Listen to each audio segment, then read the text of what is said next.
우리 한번 따라합시다. 하나님의 완전한 구원.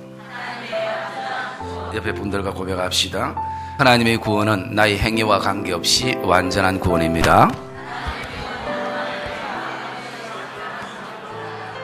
지난주에 이어서 하나님의 완전한 구원이라는 제목으로 우리가 두 번째 좀 말씀을 나누려고 합니다. 우리가 어려서부터 참 익숙한 사마니즘 신앙을 생각해보고 또 우리가 믿는 이 기독교를 생각해 본다면 거기에는 엄청난 차이가 있지만 그 중에 가장 근본적인 차이는 이 샤머니즘 신앙은 항상 인간의 행위가 모든 것을 결정을 하게 되어지는 것입니다. 그래서 그들이 믿고 있는 신조차도 인간의 행위에 따라서 움직여지는 것을 보게 됩니다. 그래서 이 샤머니즘 신앙은 항상 신의 노여움이 생기지 않도록 그렇게 인간들이 계속 신을 달래야 하는 것이 특징입니다. 그래서 신의 노여움을 달래기 위해서 굿도 하고 또 다른 그 어떤 것도 행위들을 하면서 이 용호동도 사실 제가 초등학교 때만 해도 한 2집 건너서 한 집은 다 이 대나무 굿하는 집들이 상당히 많았습니다. 이 바다를 끼고 있었기 때문에. 그래서 그 사람들은 항상 두려운 것이에요. 왜? 오늘 신을 달래지 않으면 신이 노여워한다라는 이게 샤머니즘의 가장 특징 중에 하나입니다. 그래서 여러분들 잘 알고 있듯이 TV를 이렇게 통해서 보면 한 번씩 무당들이 인터뷰를 하는 것을 보게 되면 한결같이 이 일을 하지 않으면 내가 죽을 것 같고 병들고 또 이 일을 하지 않으면 우리 자녀들이 고통을 당하기 때문에 그 신의 노여움에 대한 두려움 때문에 하고 싶은 것이 아니라 어쩔 수 없이 내가 이걸 할 수밖에 없다라고 말하는 것을 보았습니다. 무당의 인터뷰 가운데 나는 이 일이 너무 기쁩니다. 감사해서 내가 믿는 그 신이 너무나 나를 감격해서 내가 이를 기쁨으로 합니다라고 얘기하는 것은 제가 한 번도 본 적이 없다라는 것이죠.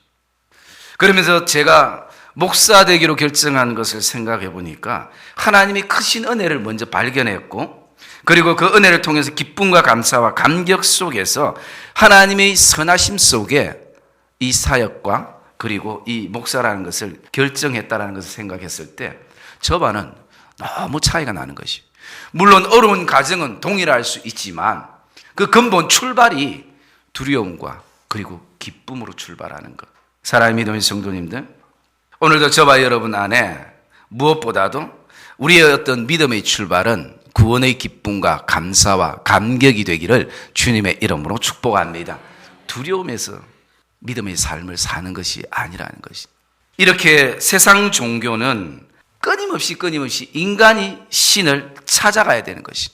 그러나 우리 기독교는 하나님이 친히 이 땅에 오셔서 죄인들을 위하여 구주가 되어주시고 친구가 되어주시고 위로자가 되어주신 것을 확신하기를 주의 이름으로 축복합니다. 그래서 우리의 인생의 걸음은 어떤 두려움에 의해서 결정되는 것이 아니라 오직 하나님의 은혜와 그 하나님의 놀라운 지혜로 결정되는 것을 믿으시기를 주님의 이름으로 축복합니다.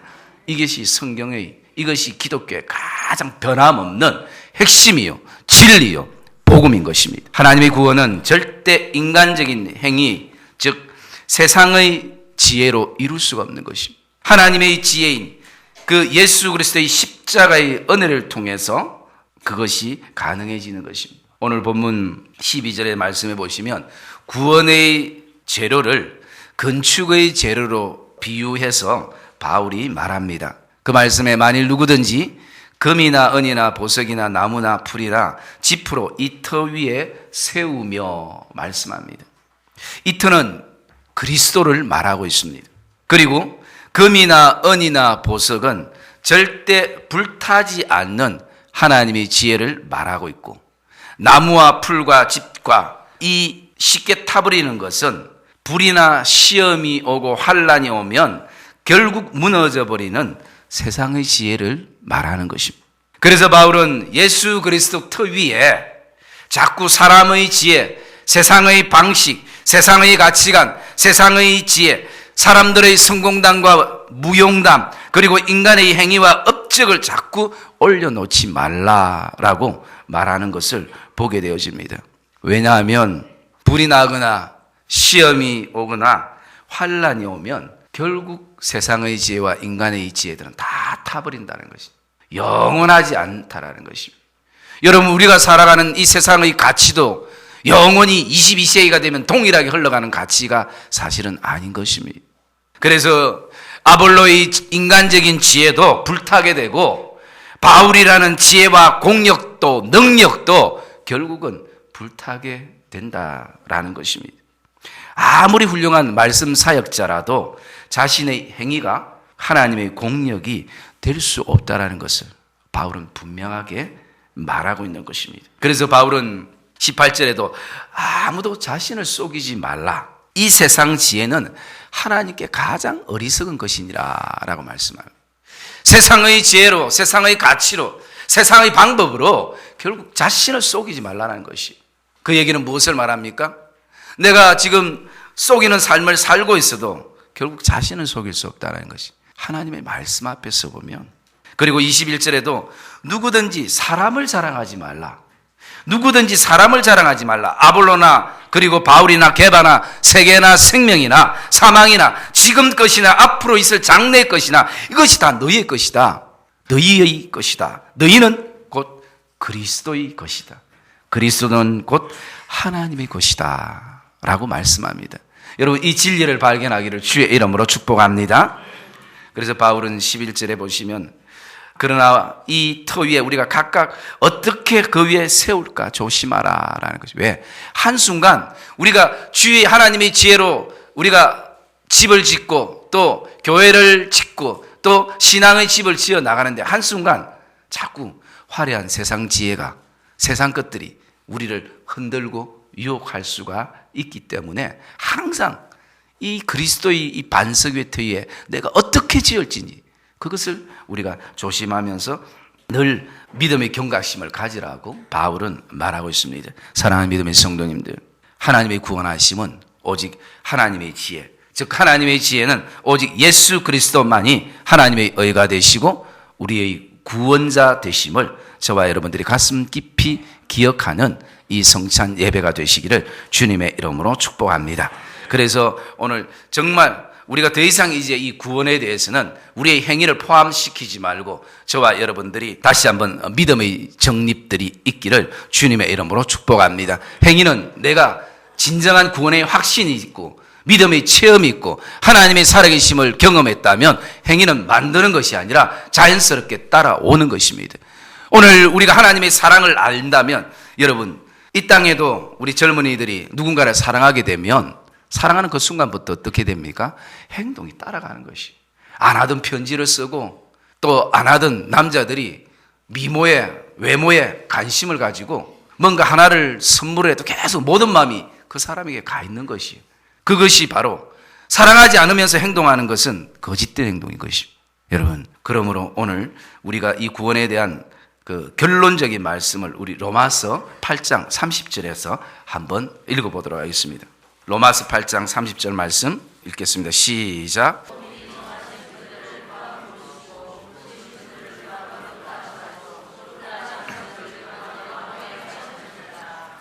할렐루야. 여러분, 이것이 우리에게 정확하게 말해주고 있습니다. 어떻게 말합니까? 또 미리 정하신 그들을 하나님이 부르신 그들을 또 예수 그리스도를 통해서 어렵게 하셨고 어렵게 하신 그들을 또한 앞으로 영화롭게 하셨느니라 라고 말씀하는 것이죠. 여러분, 이것은 무엇을 말합니까? 바울이 지금 경험하지 않은 것이에요. 다른 것은 경험했다 치더라도 어렵게 된 것까지는 경험했다 치더라도 영화는 아직 경험하지 못했는데 그가 이 땅에 살면서 하나님의 천국을 이루고 영화를 누리고 그리고 이것을 과거적인 표현을 하는 것은 믿음의 확신인 것입니다. 그러면서 그 뒤에 이렇게 말합니다. 31절에 그런즉 이 일에 대하여 우리가 무슨 말을 하리요? 이 일에 대해서 인간들이 무슨 말을 하리요? 만약 하나님이 우리를 위하시면 누가 우리를 대적하리요? 저와 여러분 안에 어떤 상황 속에서도 구원의 확신에 흔들림 없는 믿음의 백성들 되시기를 주의 이름으로 축복합니다. 그러면서 이제 우리 안에 또 한 가지 남은 고민은 무엇이냐면 바로 상급에 대한 고민인 것입니다. 천국의 상급에 대한 고민. 본문 13절에서 15절의 내용을 가지고 거기 상이라는 단어가 나오기 때문에 우리의 행위를 상급으로 보는 그런 사람들도 있습니다. 그러면서 우리가 상급을 말하기 전에 먼저 천국에 대한 개념이 우리에게는 굉장히 중요합니다.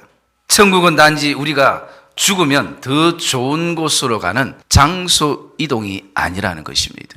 그냥 이 땅에서 너무 힘들게 살았기 때문에 이제 천국에 가면 내가 육신적으로 너무 편하게 살 그런 어떤 기대 속에 가는 곳이 아니라는 것이. 여러분, 천국은 장소 이동의 개념이 아니기 때문에 지금 이 험한 세상 속에 살아가면서도 저와 여러분들이 바울처럼 하나님 나라를 이루고 천국의 기쁨을 경험하게 되는 줄 믿습니다. 바울이 그렇게 고백했던 것이 영화를 누리게 된다는 것이. 어떤 성도들을 바라보면요, 그냥 내가 천국에 가서만 그 천국을 누린다고 생각하고 이 땅에서는 힘겨워도 늘 꾸역꾸역 인간적으로 참고 참다가 결국은 마음에 화병이 생겼다라는 그런 얘기도 들어본 적이 있습니다. 여러분, 이건 너무 미련하게 예수 믿는 것이에요. 너무 어리석게 예수 믿는 것이라는 것이. 그래서 우리가 기억해야 될 것은 첫째, 천국은 절대 비교의식이 없다라는 것입니다. 여러분, 천국은 비교의식이 존재하지 않는 것을 기억하시기를 주님의 이름으로 축복합니다. 우리의 행위에 따라서 천국의 지 크기가 다르고 다른 사람들은 다 면류관 쓰고 있는데 나는 뭐 개털모자나 빵모자나 쓰고 울고 있는 그런 곳이 천국이 아니라는 것입니다. 그런 차이가 있다면 저는 절대 별로 안 가고 싶어요. 그냥 목사 내려놓고 이 땅에서 그냥 최대한 누릴 거 다 누리고 그렇게 살 것 같아요. 여러분, 천국이 이 땅과 똑같이 고통이 존재하고 이 땅에서도 늘 자녀들이 비교되고 회사도 비교되고 교회도 비교되고 배운 것도 비교되고 건강도 비교되고 모든 것이 비교 속에서 오늘 우리의 마음들이 너무나 아픈데 그 하나님 파라다이스 천국까지 가서도 그 비교 속에 산다면 그게 고통이지, 그게 큰 슬픔이고 아픔이지 누가 그것을 하나님의 나라라고 말하겠습니까? 천국은 기억해야 될 것이 비교의식이나 눈물이나 그리고 아픔이나 고통이나 질병이 없는, 죽음이 없는 곳이 저와 여러분들이 영원히 사는 곳이 천국인 것을 확신하기를 주님의 이름으로 축복합니다. 우리는 분명한 확신이 없다 보니까 천국이 항상 피상적입니다. 그냥 죽으면 뭐 가겠지. 여러분, 천국에 대한 소망이 있습니까? 천국이 정말 우리 안에 기대가 되는. 그래서 로마서 14장 17절에 보면요, 하나님 나라는, 천국은 먹고 마시는 것이 아니라 의와 평강과 희락이라 라고 말씀하는 것이. 그런데 오늘 이 땅에서 천국에 대한 표현할 길이 없다 보니까 현세적으로 계속 물질적인 표현을 가지고 하게 되고 그것이 오늘날 마치 그것이 천국인 것처럼 많은 성도들이 오해의 요소를 가지고 있는 것입니다. 그래서 천국에 뭐 잠시 갔다 왔다는 사람들이 그 간증들을 들어보면 그 아름다운 것을 이 땅의 언어로 표현할 수 없거든요. 뭐 진짜 갔다 왔는지 안 갔다 왔는지는 몰라도 제가 안 갔다 와서 잘 모르겠습니다만, 그러니까 이 땅에 있는 거 뭐로 표현하겠습니까? 우리의 육신적인 거시적인 우리가 보여지는 것으로 표현해야 사람들이 알아듣다 보니까 계속 금이나 은이나 뭐 기타 등등 그렇게 표현하게 되는 것이. 그런데 여기에 큰 오해들이 담겨져 있는 것이. 그래서 성도들이 마치 우리의 행위로 천국에 뭔가 내가 저금하듯이 물질적인 개념으로만 천국을 바라본다는 것이. 그런데요, 우리의 생활에도 저금이라는 것이 여유가 있을 때는 하지만 힘들면 못하지 않습니까? 그러다 보니까 이 땅에서도 물질이 부족하니까 천국까지 쌓을 여유가 없을 때가 우리에게 있는 것이에요. 그러니 우리의 생각에 에이 그냥 천국 가서 좀 덜 받지, 그러면서 이 땅에서 별로 의미 없는 곳에 쓸 때가 있다는 것이. 우리 생각들이 계속 물질적인 개념으로 바라만 보니까 에이 천국 가서 좀 덜 받지, 집 좀 그냥 막 작은 데 살지, 지금 이 땅에 사는 데보다만 조금만 넓으면 괜찮겠다, 이런 어떤 마음들이 우리에게 있는 것입니다. 여러분, 우리가 좋아하는 면류관을 생각해 보면요, 의의 면류관, 생명의 면류관, 그 다음에 썩지 않는 면류관, 영광의 면류관, 금면류관, 이 성경에 보통 한 7가지의 면류관이 이렇게 나오는데요, 이 종류의 여러분 면류관을 방금 들으면서 여러분들은 어떤 생각들이 듭니까? 대부분 어떻습니까? 우리가 늘 다른 면류관은 못 받고 금은 아니까 갑자기 금면류관이 막 생각되면서 우리 안에 저 금면류관은 과연 몇 돈 될까? 저걸 돈으로 팔면 얼마가 될까? 최소한 뭐 순금으로 하면 한 20돈은 안 되겠나? 무거워서 쓸 수 있을까? 여러분, 오늘 우리의 모든 관심은 면류관에 있는 것이. 그런데 왜 하나님께서 이런 종류의 면류관을 말씀하고 있는가? 여러분 면류관 앞에 달려있는 단어가 천국인 것을 기억하시기를 주님의 이름으로 축복합니다. 예수님이 의가 되시는 면류관, 그것이 의의 면류관인 것이에요. 그런데 우리의 관심은 면류관에만 있는 것이에요. 금에만 있는 것이에요. 예수님이 생명이 되어주신 면류관이기 때문에 생명의 면류관이라고 얘기하는 것이에요. 예수님의 영광을 맛보는 면류관이기 때문에 영광의 면류관이라고 말하는 것이고, 변하지 않는 믿음의 금과 같은 면류관이기 때문에 금 면류관이라고 하는 거예요. 온통 우리의 삶 속에 이 땅에 썩는 것밖에, 결국은 썩는 것밖에 남지 않는, 우리의 육신도 썩는 것밖에 보이지 않는 우리의 한계적인 상황을 우리가 경험하면서 정말 썩지 않는 그런 면류관들을 우리가 경험하게 되고 보게 되는 것입니다. 여러분, 이것이 하나님 나라인 것을 기억하시기를 주님의 이름으로 축복합니다. 이외에도 자랑의 면류관, 인자와 긍휼의 면류관, 기쁨의 면류관, 그리고 이 면류관을 받아서 주님이 우리에게 씌워주시면 우리가 그것을 받아서 주 앞에 드리는 것이 가장 큰 기쁨이요, 그렇게 하는 것이 천국인 것이. 그래서 찬송가 25장에도 어떻게 나옵니까? 거기에도 면류관 벗어서 주 앞에 드리세, 저 천사 기쁜 노래가 온 땅에 퍼지네. 내오나 깨어 주 찬양하여라, 온 백성제를 속하시는 만왕의 왕일세. 여러분, 이것이 우리가 천국에서 그 하나님의 영광 앞에서, 거룩 앞에서 부르게 되는 것이, 그것이 계시록 4장 10절에서 11절 보면 그렇게 기록이 되어 있는 것이. 여러분, 면류관 우리가 소유하는 것이 아니에요. 여러분, 소유하는 것보다 더 기쁨은요, 그것을 주신 하나님께 드리는 것이다. 여러분, 우리가 훌륭한 장군이 왕을 위해서 큰 전쟁터에서 나가서 전쟁을 하고 생명을 걷던 전쟁이었거든요. 그 전쟁을 끝나고 돌아올 때는 전리품을 가져오거나 그 적장의 목을 베어서 가져옵니다. 그리고 그것을 누구 앞에 무릎 꿇고 내어놓는가? 바로 자신을 그곳에 장군으로 세워 보냈던 왕 앞에 그것을 승리의 기쁨으로 드리는 것이에요. 그러면 이 사람은 전리품을 얻는 소유보다 그 안에 더 큰 기쁨은 뭐냐? 내가 왕을 위해서 생명을 걸고 싸우고 이런 귀한 은혜의 업적들을 남겼습니다. 왕이 기뻐하는 것을 바라보는 것이 장군의 기쁨이고, 여러분, 오늘 저와 여러분의 이 시대, 정말 만왕의 왕 되신 하나님께서 우리의 삶의 모든 처처에 하나님이 십자가 군병으로 세우시고, 그리고 그 만왕의 왕 되시는 그 예수 그리스도께서 저와 여러분들을 바로 이 시대의 장군들로 저와 여러분이 세운 것을 확신하기를 주님의 이름으로 축복합니다. 그래서 여러분, 천국을 물질적인 개념으로만 환산하지 않기를 주의 이름으로 축복합니다. 왜 그런 천국에 대한 그 간정들이 시들시들해지는지 압니까? 처음에는 사람들이 기가 쫑깃하다가 나중에는 이게 아니다라는 마음이 있고, 그게 영원하지 않거든요. 둘째로, 천국에서 우리에게 주어지는 상급, 제일 큰 상급은요, 우리가 구원을 받아서 영원히 사는 영생이 저와 여러분이 누리는 최고의 상급인 것을 확신하기를 주의 이름으로 축복합니다.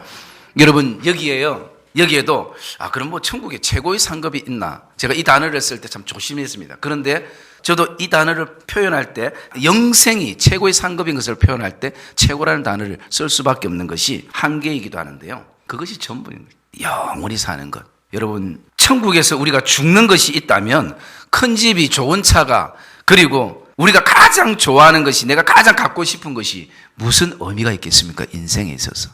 천국에도 죽음이 존재한다면, 사랑의 믿음의 성도님들, 죽음을 이기고 주님과 영원히 영생복락하는 것이 가장 큰 복임을 저와 여러분이 확신하기를 주님의 이름으로 축복합니다. 천주교에서는요, 사람들의 행위를 굉장히 강조를 많이 합니다. 그래서 천주교 교인들이 선한 일을 많이 하게 돼요. 물론 그것은 참 좋은 일이지만, 그러나 본질적으로는 잘못된 것입니다. 잘못된 교리입니다. 그래서 천주교에는 한때 어떤 얘기를 합니까? 천국과 지옥 사이에 연옥이라는 곳이 있어서 그냥 예수를 그냥 대충대충 믿고, 그리고 상급이 제대로 없고 이 땅에서 주를 위해서 못 살았던 사람들은, 어정쩡한 사람들이 지옥은 안 가고 연옥에 간다는 거예요. 그래서 연옥에 가 있다가 자녀들이 그 다음부터 선한 일도 하고, 그리고 교회 일도 열심히 하고 하면 자녀들의 그 공로에 따라 가지고 한 단계 이제 천국까지 올라간대요. 여러분, 이게 17세기에 종교가 가장 타락되었을 때 연옥설을 주장하면서, 여러분, 그러니까 어떻습니까? 사람들이 살아있을 때는 효도 안 하고 부모가 돌아가시면 이제 후회하면서 뒤늦게 땅을 치면서 어떻게 합니까? 그 부모를 위해서 선한 일을 하는 것이, 그래서 그 천주교에서는 그 봉사가 자신의 봉사가 신앙처럼 그렇게 되어지는 것입니다. 여러분, 우리가 봉사하는 것 좋지만 바른 진리 가운데 서서 섬기고 봉사하는 것이 우리에게 필요한 것이. 여러분, 절대 그런 일 없습니다. 사람 죽으면 끝이에요. 뭐 뒤늦게 자녀들이 뭘 해도 교회에 뭐 몇 억을 부모를 위해 드려도 그것은 의미가 없는 것이. 여러분, 부모를 살아 계실 때 여러분들이 잘 섬기기를 주의 이름으로 축복합니다. 제가 이런 얘기하면 또 원로 목사님과 사모님 앉아가 지나 잘하지 이런 생각은 가지시면 절대 안 됩니다. 그래서 돌아가신 뒤에 뭐 저번에 보니까 수위를 뭐 1,000,000원짜리 수위 돌아가시면 그 어디 뭐 한 번이라도 웃습니까? 오늘 우리가 참 대학원 뭐 또 그리고 대학 뭐 지금 수준이 그렇게 높은 수준에 살면서도 얼마나 어리석은지 모른다는 것이. 여러분, 저와 여러분 안에 다시 한번 믿음의 지혜가 있기를 주의 이름으로 축복합니다. 그래서 오늘 우리에게 피조물인 우리 인간이 우리를 창조하신 그 하나님을 배웠고 그 영광과 그 하나님의 거룩 앞에 동참한다는 그 자체가 얼마나 큰 상급인지를 우리가 경험하지 못했기 때문에 모르지만 저와 여러분들이 한번 곰곰이 생각해 보십시오. 성령께서 우리 안에 기름 부으셔서 하나님의 은혜를 깨달았을 때요, 여러분들이 어떻습니까? 진짜 그 조금 성령께서 우리에게 마음을 터치해 주시고 알게 하시고 깨닫게 하신 것도 너무 감당할 수 없는 큰 은혜예요. 그렇기 때문에 그 은혜를 가지고 이 땅의 그 어떤 환난과 고난 속에서도 믿음을 지키며 살 수 있는 용기가 우리 안에 막 생기기 시작하는 것이, 여러분, 성령께서 조금만 우리를 터치해 주셔도 그런 역사가 우리에게 있다라는 것이에요. 그럴 때 여러분들 어떤 은혜였습니까? 그것이 세상이 바뀌었습니까? 없던 돈이 생겼습니까? 약하던 몸이 건강해졌습니까? 그런 것 아무것도 아닌데 환경은 그대로 있는데 정말 내 앞에 대적 같은 사람들은 그대로 있는데 내 안에 이 은혜가 임하니까요, 내가 바뀌더라는 것이. 여러분, 그것이 천국에 대한 조금 우리가 경험하는 것이. 그런데 우리 하나님의 영광 앞에 설 수 있다, 하나님의 거룩 앞에 우리가 설 수 있다는 것, 어떻게 이 땅의 말로 우리가 표현하고 이 땅의 그 어떤 가장 귀한 것으로 상급을 대신할 수 있겠습니까? 없는 것이. 하나님의 영광과 하나님의 거룩과 임재 앞에 우리가 서는 것이 가장 저와 여러분들이 누리는 복된 상급인 것을 확신하기를 주님의 이름으로 축복합니다. 그래서 여러분, 우리에게 오늘도 주어진 환경과 상황과 또 우리에게 맡겨진 것을 최선을 다해서 기쁨으로 감당해야 돼요. 가정에서도 최선을 다해야 되고 교회에서도 최선을 다해야 되고 우리가 섬기는 직장과 일터와 그리고 가게 사업처 속에서도 하나님의 그 영광을 바라보면서 최선을 다하는 그런 믿음의 성도들이 되시기를 주님의 이름으로 축복합니다. 여러분, 우리가 살아가면서 여러분들이 제일 자연이 아름다운 곳을 가보신 곳이 어디입니까? 뭐 사람마다 다 다르겠죠. 여러분, 우리가 제일 아름다운 그 자연을 보면서 야, 여기에 우리 자녀들이 한번 봤으면 좋겠다, 또 누가 봤으면 좋겠다, 그런 마음들이 얼마나 많습니까? 그 자연을 바라보면 우리 안에 절로 감탄사가 나오잖아요. 너무 아름답다. 뿐만 아니라 저와 여러분의 인생에 대통령과 악수만 한 번 해도 가문의 영광으로 생각하며 사는 우리들인데, 여러분, 우리를 창조하시는 하나님, 이 땅의 통치자 되시고 이 땅의 주인 되시는 하나님, 그 하나님 앞에 우리가 설 수 있다는 것은 상상을 초월하는 것입니다. 사랑의 믿음의 성도님들, 이 성찬 예식을 통해서 우리의 믿음의 여정 속에 평생 두 가지를 기억했으면 좋겠습니다. 그 하나는 하나님의 구원은 완전한 구원이다. 누구도 이 땅에 그 무엇도 우리를 그리스도의 사랑에서 끊을 것이 없다라는 믿음의 선포가 있기를 주의 이름으로 축복합니다. 그리고 우리의 영원한 상급은 예수 그리스도다. 그분을 통해서 구원받고 그분을 통해서 오늘도 그분을 통해서 우리가 누리는 영원히 사는 그 십자가의 승리, 그 복음의 영광, 그 영생의 기쁨이 저와 여러분의 것임을 확신하는 이 예배가 되시기를 주의 이름으로 축복합니다. 그리고 그 천국에 대한 그 개념을 우리가 바로 안다면 이 땅에서도 그냥 무조건 꾸역꾸역 참고 힘겹게 사는 것이 믿음의 생활이 아니라, 하나님이 나에게 오늘도 새벽이슬 같은 은혜를 주셨다면, 이른 비와 늦은 비의 은혜를 주셨다면, 장맛빛 같은 은혜를 주셨다면 그 은혜를 좀 누리고 사는 믿음의 성도들이 되시기를 주의 이름으로 축복합니다. 천국은 장소 이동이 아니라 이 땅에서도 하나님 나라가 임한다라고, 하나님 나라가 임한 것을 우리가 주기도문 사도신경 수차례 고백하면서도 그것을 경험하지 못할 때가 얼마나 많이 있습니까? 여러분, 천국은 내 안에 임하는 것입니다. 그리고 누리는 것입니다. 그 믿음의 확신 가운데 나가시고, 오늘도 그 모든 것을 내가 누릴 수 있는 것은 내 의나 내 어떤 똑똑함이 아니라 예수 그리스도의 그 십자가의 은혜, 주님이 날 위해 십자가에 돌아가신 그 보혈의 증거가 믿음의 증거가 되고 하나님의 의가 되어서 오늘도 저와 여러분들이 주님 앞에 담대히 나가는 그런 담력, 그런 큰 은혜를 누리는 성도들이라는 것을 기억하면서 오늘도 이 성찬식을 통해서 다시 한번 그리스도의 십자가 앞에 나가는 복된 예배가 되시기를 주님의 이름으로 축복합니다.